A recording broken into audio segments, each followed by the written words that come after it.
Welcome to our new chapter on production planning.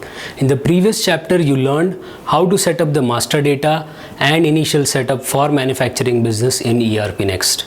In this chapter, you will learn about production planning. By the end of this chapter, you will have a better understanding on what production planning entails and how to create production planning for made to order, made to stock and engineer to order scenarios in ERP Next. Let us try to understand what does one actually mean by a production plan. A production plan helps you in planning the whole manufacturing process, which involves the items to be manufactured, raw materials or semi-finished goods required to manufacture the items, the warehouse locations where the raw materials, semi-finished goods and the finished goods will be stored, and the workstations where the manufacturing operation will actually take place. A production plan is usually created by production engineers or production managers based on customers' requirements or internal requirements. A production plan can be categorized into three major categories. First, made to order. This is the most common type of production plan where the production plan is created based on the customer's requirements.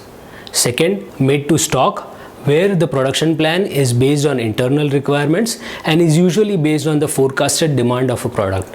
And last one is the engineer to order, where each sale requires customized production and therefore each sale is considered as a project and involves engineering and designing in addition to production. Typical examples of engineer to order production are furniture manufacturing or metal fabrication. Now let us take a look at how to actually create production plans in ERP Next. To view the list of production plan from home, click on manufacturing, then on production plan under production. You can also navigate directly using Awesome bar.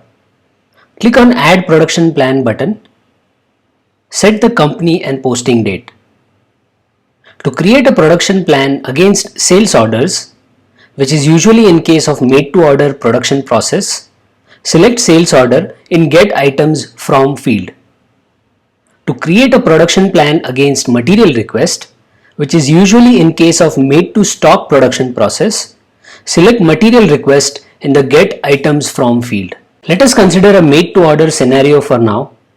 Once you choose to get items from sales order, you will get a section to filter your sales orders based on item code, customer, project, dates or sales order status or combination of these filters. You can use these filters to narrow down the sales order for which you would like to perform the production planning. Once you have set the filters as desired, click on the Get Sales Orders to fetch all the sales orders based on filters selected. Next, click on Get Finished Goods for Manufacture. This will fetch all the finished goods items for the selected sales orders. If there are same items under multiple sales orders and you would like to consolidate the items, select the Consolidate Items checkbox and save the production plan.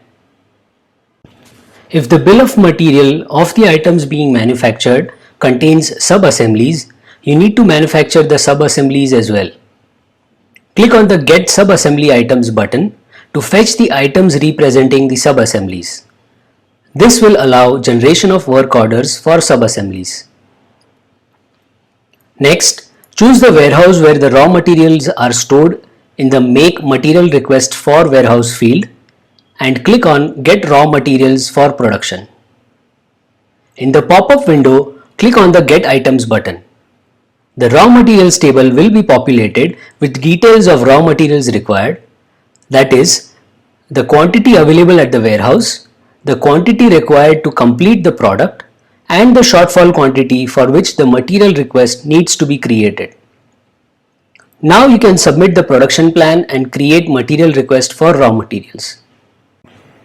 Please note the purpose field in the material request created will be set to purchase, indicating that the raw materials need to be purchased. If you wish to create material request asking for materials to be transferred from another warehouse, you can select that warehouse in the Source Warehouse field in the pop-up window.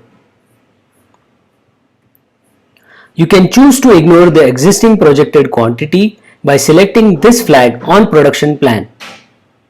This will ignore the already ordered quantity or the existing quantity.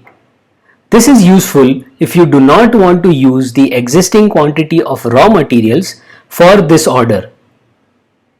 Once you are done with planning the raw materials, save and submit the production plan after verifying the details.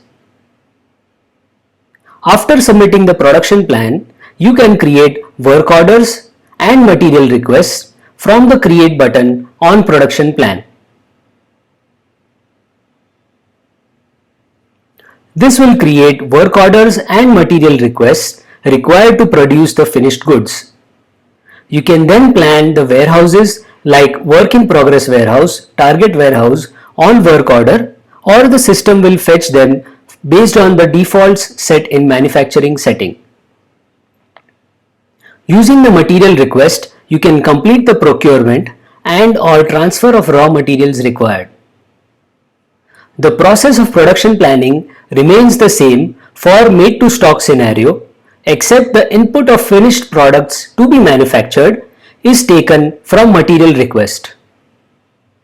Similarly, for engineer to order scenario, you can use material request or sales orders linked to a project for production planning. You can use the project filter on production plan to fetch relevant sales orders or material requests in the production plan. So this is how you plan for production with a few clicks in ERP Next. Now that you know how to create a production plan in ERP Next, let us move to our next chapter where you will learn how to execute this plan through work orders.